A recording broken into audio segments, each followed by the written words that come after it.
আজ ইচ্ছা হলো রাত্রিবেলা ব্রোকলি দিয়ে সমস্ত রকম সবজি দিয়ে একটা মিক্স ভেজ বানাবো।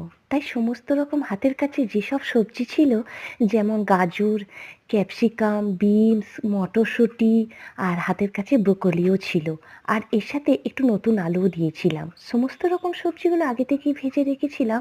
তারপরে পেঁয়াজ কুচি, রসুন কুচি, টমেটো কুচি দিয়ে দিয়েছিলাম রিফাইন তেলের মধ্যে। মশলাগুলো হালকা করে ভেজে নেওয়ার পর এর সাথে হলুদ গুঁড়ো, জিরে গুঁড়ো, নুন, প্রয়োজন মতো চিনি অবশ্যই দেবেন। মিক্স ভেজে দেখবেন একটু চিনি দিলে, মিষ্টি দিলে বেশ খেতেও ভালো হয়। আর মটরশুঁটিটা পরে দিলাম। মটরশুঁটিটা হালকা একটু সিদ্ধ হয়ে আসার পর যেসব সবজিগুলো আমি ভেজে রেখেছিলাম সেই সব সবজিগুলো আমি একে একে দিয়ে দেবো। সেগুলোও এদিক ওদিক করে একে একে আমি কষে নেব।